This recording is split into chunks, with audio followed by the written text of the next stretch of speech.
Awe, amicus. Have you ever played Fallout 4 and thought, that's funny, it's almost like they gave you no agency in the faction where you're the leader. This faction is nothing but radiant quests. And then promptly push the idea out of your head because another settlement needs your help? Fret not, amicus, as I have had these thoughts for you, and written here how Fallout 4 fumbled their player faction, the mediocre Minutemen of Fallout 4. At the start of the game, after exiting Vault 111, players are told to return to their bombed-out neighborhood in search of your son. Luckily, nobody in 200 years has come to search, pillage, or occupy the entire town. Most likely the player's old Mr. Handy robot, Codsworth, fended off anyone who tried. Codsworth will search the town with the player and then point them to Concord. The town Concord lies just a quarter-mile south of Sanctuary, and it is the player's next destination. We arrive in Concord and find a pack of raiders sieging a museum. The starting quest then guides us to aid the people trapped by the raider onslaught. It is at this point I cannot help but compare this with the beginning of Fallout New Vegas, where the first combat the player is likely to encounter is the powder ganger Joe Cobb threatening the occupants of the peaceful town, Goodsprings. Instead of the game forcing you to defend the townsfolk, the creators of New Vegas actually gave us the option to play as an evil character. Fallout New Vegas let us fight for the townspeople of Goodsprings or join the attacking powder gangers. The profligates don't want you to remember this, but in New Vegas, karma didn't exist to remind you to be good. It was a measurement of your choices to be good or evil. Now, there is no karma, and the player must be good by default. Fallout 4 only gives you sprinkles of evil deeds in very artificially badass moments. Wouldn't it have been interesting if the game had chosen something other than nameless raiders? Or more interesting at least, to give the player the option to help the settlers or join in with the raiders. But then again, Bethesda can only write morality in black and white, so let's move on. When Preston suggests the plan of action, we are literally given 4 options to say yes. We are not allowed to refuse.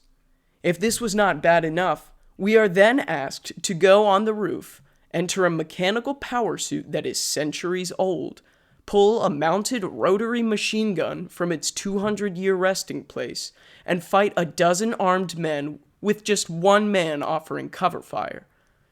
If we refuse this, Preston Garvey will issue one of the most infuriating responses in the game. The answer's no. I'm out. Just like that, huh? You come this far, then condemn these poor people to die? All right. Have it your way. Stay safe. Maybe at least one of us will survive this. This is one of the several examples of Todd Howard reaching through the screen to hold you down and shout at you for making the wrong decision. I have to take a moment to talk about the introduction of this faction, because I find it irritating and uninspired. There are several reasons why I feel the Minutemen do not make a good first impression. They are immediately abrasive and aggressively demand the player help them. If the player should have the gall to refuse, they guilt-trip you with the weight of the lives you just saved. The player threw themselves into mortal danger to help a band of refugees, and they berate your character if you're not ready to do that again. For reasons like this, I get the impression from the Minutemen that they are speaking to us as the player, and not as the player's in-game character. It's as if they know you are the main character, and so helping them is just expected. Don't give me that destiny crap. I just saw you go toe-to-toe with a 20-foot-tall irradiated lizard. You telling me you can't keep an open mind after that? It's also expected that we can dispatch dozens of armed people with little trouble. For any ordinary person, these are absurd expectations. Yet the Minutemen seem to be subtly aware of their role in a video game, rather than operating as individuals in their situation would. The Minutemen's current predicament should only make this more obvious. 5 people stuck in a museum. Only one of them is even fighting the raiders. And they are baffled and infuriated if our one character, who already cleared out the museum, doesn't want to fight more. Don't you think they would have an intimate understanding of self-preservation? This group that has been fleeing danger one stop after another all the way from Quincy? Or is the real reason their numbers have dropped because they treat people like this? Overall, they do not have a very sympathetic start, but if they were going for desperation, they nailed it. After we swallow our pride and accept Preston's quest, we retrieve a fusion core and head to the roof. We then take part in the cinematic cutscene battle they crafted for you, and oh boy, what a battle it is. If I ever saw the manifestation of Fallout 4's rotten consumerist pandering, it is here. At level 2, the game gives you a full suit of power armor and a minigun to kill one of the deadliest enemies in the franchise. The phrase style over substance comes to mind. Everything about this fight is silly and contrived. After the super epic amazing showdown, we can escort Preston and the gang to Sanctuary. We build some beds, crops, and water for the settlers in Sanctuary. Then Preston will give the player the first mission for the Minutemen. The first mission for this faction is to aid a settlement that needs our help. During my first playthrough, I was very hopeful that this faction would send us to engage with various towns and cities. I was looking forward to brokering deals with water merchants or agricultural towns to supply my settlements with resources. I thought maybe I would be speaking with other factions to hire out mercenaries or gun runners to supply my settlers. I wondered if other factions would try to take my settlement for themselves. I was looking forward to fending off the Brotherhood of Steel or the Gunners if they came to take food or technology from my settlements. I was very excited to build marketplaces and trading outposts and create caravans. Fallout New Vegas showed us the cutthroat business of being a Brahmin Baron, and I was looking forward to my high charisma character smoothly talking his way through business deals. I thought at least for the final quest, my settlers would all come together as one army for the Minutemen. However, none of these expectations came true. After we help a total of 1 settlement, Preston will appoint us as the general of the Minutemen. Wow, what? And I thought Skyrim handed out leadership titles like sweet rolls. Since the Minutemen is the player's faction now, I expected quests to be like Yes Man's quests from Fallout New Vegas. For any who didn't play New Vegas, Yes Man was the original Preston Garvey for the player faction, the number 2, who sends the player out to meet and interact with various settlements and communities across the map. My hopes were quickly crushed when I realized the entire focus of this faction is Radiant quests. For the unaware, Radiant quests are essentially random quests. The devs have a pile of pre-made assets like a kidnapped child, ghouls infesting an area, raiders infesting an area, super mutants infesting an area, etc. These assets are then randomly assigned to whichever settlement Preston pulls out of his hat. Not handcrafted, interesting stories, but the same quest with different skin being given to the player over and over. Let's take a closer look at these settlements that need our help. Since each of these quests will consist of the same 5 parts, we can discuss all of them at once. 1. First, the player will be sent to make contact with the settlement. Since the settlements we are sent to are chosen at random, the player will often be traveling across the entire map to reach a new settlement. This is a solid excuse to push the player to explore, and no doubt a reason for the Minutemen questline starting so early. Since the questline begins at Sanctuary in the northwest corner of the map, I would have the faction start there and work its way out. Have the Minutemen help Abernathy Farm, Red Rocket, then Ten Pines Bluff. This way, if a newly inducted settlement calls for aid, they are relatively nearby other friendly settlements.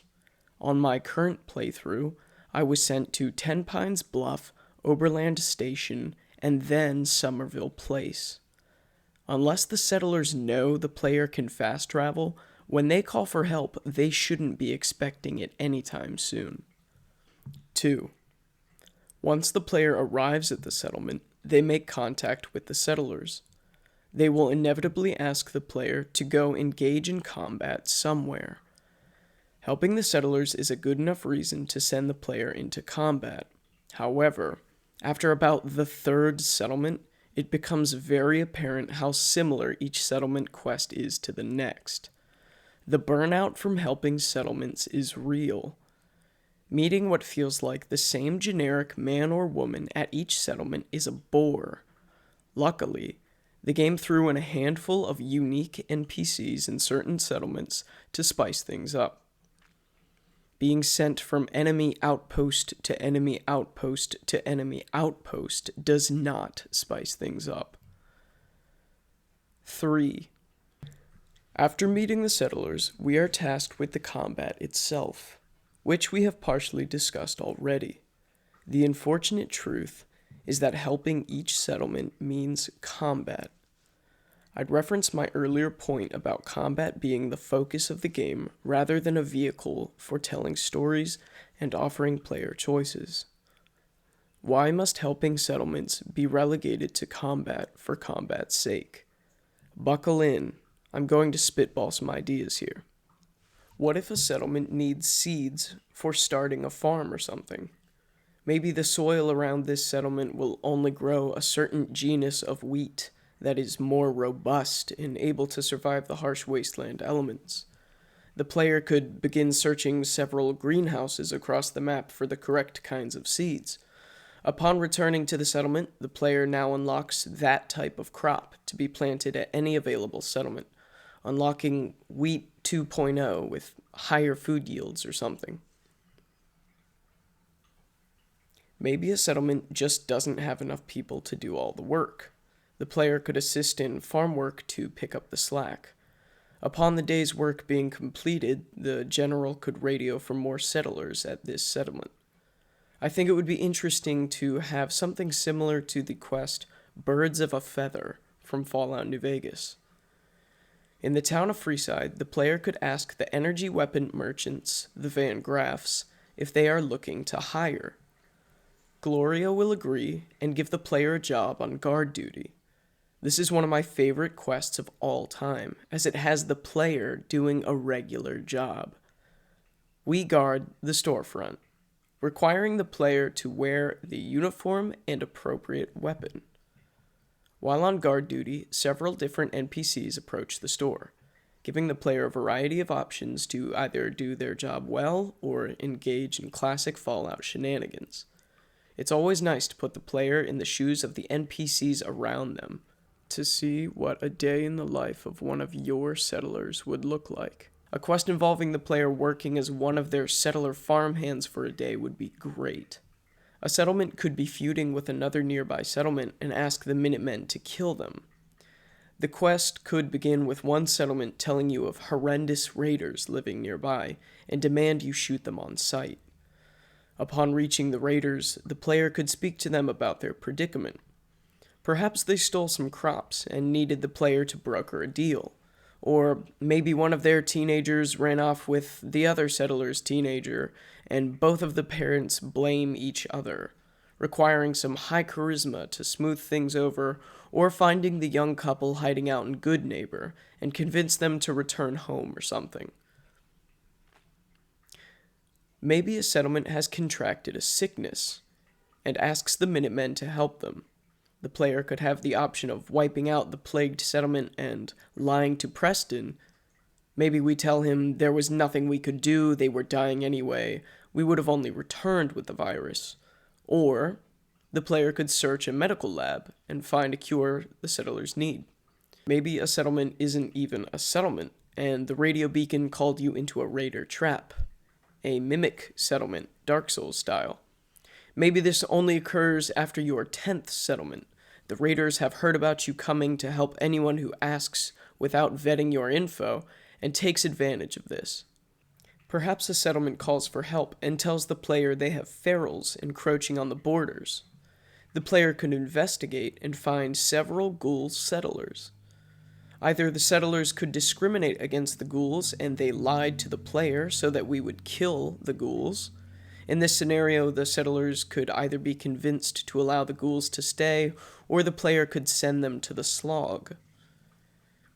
If the settlers were not being malicious, then perhaps the player could show them that these ghouls are not feral. Perhaps a settlement calls for help, but when the player arrives, it is empty. The player could find a raider corpse and a note specifying the settlers they planned to enslave and sell. The player could find the settlers captured nearby or marching along the road with 5 or 6 heavily armed slavers. The player could attack the slaver caravan and return the settlers home. If the settlers were being held in a pen or a cage of some sort, maybe the player could smuggle them weapons and then lead a jailbreak. But they are people, just the same as them. Now that I've exercised my creative muscles, we can return to the settlers that are actually in Fallout 4. Number 4. After killing whatever they needed to kill, the player returns for a generic thanks and a pledge to support the Minutemen. 5. Once the player has completed this step, we can return to Preston Garvey for bleak congratulations and another mission of the same caliber. 1, 2, 3, 4, 5. This is the cycle of the Minutemen quests. The majority of quests for this faction are World of Warcraft quests. Go here, kill X amount of X, and return. Every few quests, Preston will sprinkle in a go here, kill X amount of X, build a radio beacon, and then return. Exhilarating gameplay. If I was playing an MMO or a looter shooter. However, I don't play a Fallout game to shoot irradiated monsters. I play a Fallout game to shoot people who are ideologically opposed to the character I've created. I know. I'm asking for too much when I want the game quality we had 14 years ago. Silly me. Once the player has several settlements under their care, it's time for the Minutemen to organize. Located at Fort Independence is a large radio transmitter. This transmitter is powerful enough to reach radios across the entire Commonwealth. Preston will meet the player in a broken house outside the castle. Preston has brought reinforcements, and the general chooses the method of attack. This quest has the general doing general things, and I must give credit where credit is due. This quest is fantastic. I wish the entire questline had been like this. The men wait for their general and follow orders. The player can choose one of 3 attack methods. First is a direct assault through the northwest wall. Second is a pincer attack through the main gate and the southern gate. Third is to draw out the Mirelurks into a firing line outside the walls. I'd almost say I'm proud of Fallout 4. You did it, guys. You did a good quest. Perhaps I'm just starved of player choice and agency, but this quest stands a mile above the rest in my book. The castle is also an example of excellent environmental storytelling. We can see the broken walls and Mirelurk nests covering the castle. The player might not have noticed immediately, but the overabundance of eggs is a great indicator of what's to come. The Fallout series doesn't have the best record for boss battles. In the older games, bosses were often almost impossible battles to manage. I don't know how many people will remember the super mutant Melchior with his bullshit Deathclaw grenades in Fallout 2. In newer games, the bosses are more often an artificially easy fight with a high-level enemy. Think of the Deathclaw at the start of the game, or the Behemoth at Three Dogs radio station in Fallout 3. The Mirelurk Queen is one of the few examples where Fallout 4 does a boss well. This imposing lobster can shoot acid from a far distance. If the player gets too close, she has an incredibly powerful melee. She can hatch Mirelurk eggs and release hatchlings that will attack the player's legs. This causes the player to be acutely aware of their surroundings, to avoid being pinned and poisoned and swarmed by hatchlings. Not only is this enemy well designed, but its location complements the fight very well. The castle's layout enhances the fight in a variety of ways. The castle is laid out in a pentagon with a large open area in the center. If the queen and her Mirelurks overwhelm the player, you can take cover inside the walls and fire through the windows. However, leaving the queen's reach will have her spawning extra hatchlings to seek you out. Alternatively, the player can strafe from the queen to the top of the walls, then duck into the fort and reappear on the ground level. As I've said before, combat is not the point in itself. However, a well-designed fight for a climactic moment in a questline is not combat for combat's sake, and this battle deserves a hefty amount of praise. But, I know, there's a but. What a surprise. My enjoyment from the fight was hampered by Preston almost immediately. After dispatching the initial Mirelurks, the Minutemen are given a moment of reprieve. During the intermission, Preston barks orders to our Minutemen and to us, as if he is the general. Here's how we're gonna play this. You hold here in the courtyard and take care of any eggs you find. The General and I will clear the walls. Yes, sir. Let's do this, General. He does this a second time after the Queen has been slain, ordering our troops while ordering us to follow him to the transmitter. All right. Good work, people. But we aren't done yet. The General and I are gonna have a look at the radio to see what shape it's in. The rest of you, clear out any remaining Mirelurks or eggs you find. I feel like I'm in a Skyrim fever dream. The leader of a faction with no agency. Bethesda, wow, you're really trying new things, aren't you? Once the castle has been taken, the player fires up the radio transmitter. A settler must be assigned to run the radio, which is a nice touch. Several days after the castle has been restored, an interesting individual will appear. Ronnie Shaw is a Minutemen veteran who left the faction before the events of Quincy. She has returned now that the Fort Independence has been liberated. Ronnie will start the quest, Old Guns. The player is informed of the castle's basement and artillery schematics. Ronnie Shaw is willing to offer the Minutemen aid in retrieving these. I take issue with the fact that the player cannot do this without the aid of Ronnie Shaw. We see the door to the Armory. It's not hidden. We can also remove the garbage blocking the door and clear out the basement until we reach one locked door. One metal door bolted shut. Something a player with power armor could feasibly kick in. Something flamers could melt the hinges of. However, until this woman arrives, the general is incapable of opening his own fortress. It's just a silly video game thing. I can understand if the player cannot replace Mr. House without Yes Man's Securitron technology. But you're telling me the player cannot open a giant door without Ronnie Shaw? She opens the underground path to the Armory with a code, and I can understand a door needing a terminal code. However, the player being unable to open the giant garage door in their castle walls just sounds ridiculous. Moving past the door, the tunnels beneath the castle are just another generic dungeon. We can find a sentry bot named Sarge.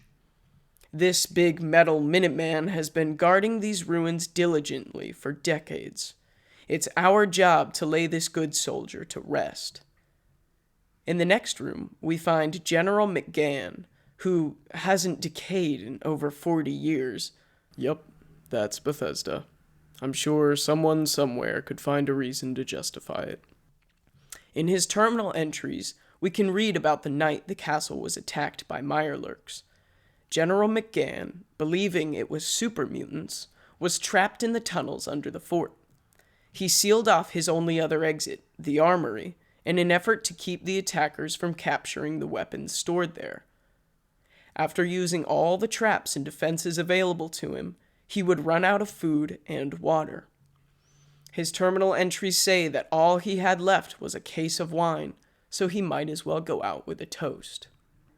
Not only does this patriot laugh in the face of decomposition, but he fought, drank, and died for the Minutemen. From this hero, we can receive, hands down, the coolest looking armor in the game. In addition to its aesthetics, the General's uniform offers a modest level of defense. Following Ronnie Shaw out of the dungeon and into the Armory, the player receives the artillery schematics. This room also has a good supply of weapons, ammunition, and mines. The player can now build artillery cannons. These are not relegated to the castle. We can now equip each settlement in the Commonwealth with an arsenal of heavy artillery. Once again, I must give credit where credit is due. This is a substantial reward, fitting the end of a questline. The artillery doesn't just increase a settlement's defense. The player can also fire an offensive artillery barrage a good distance away from any settlement. Having artillery also gives the Minutemen the capability to destroy the Brotherhood's airship. By destroying the Pridwin, the Minutemen would rid the Commonwealth of the Brotherhood. The Minutemen proper have returned to the Commonwealth. With a general, a fortress, and artillery, the Minutemen are now a force to be reckoned with. This is the end of the Minutemen's questline until the campaign quest, the Molecular Level. The quest where the player infiltrates the Institute, and where the story reaches its halfway point. This will be the end of Part 1. The second part to this critique of the Minutemen will probably come out a week or two following this one. Since my settlement video did well, and some people in the comments expressed an interest in seeing more content like that, I've decided to make a series of videos breaking down the Minutemen and some other factions in Fallout. I really enjoy making these videos. It's something I've wanted to do for a long, long time. And I've so many thoughts and ideas I'd like to put into videos. So let me know what you thought, and Part 2 will be out shortly. Awe, amicus.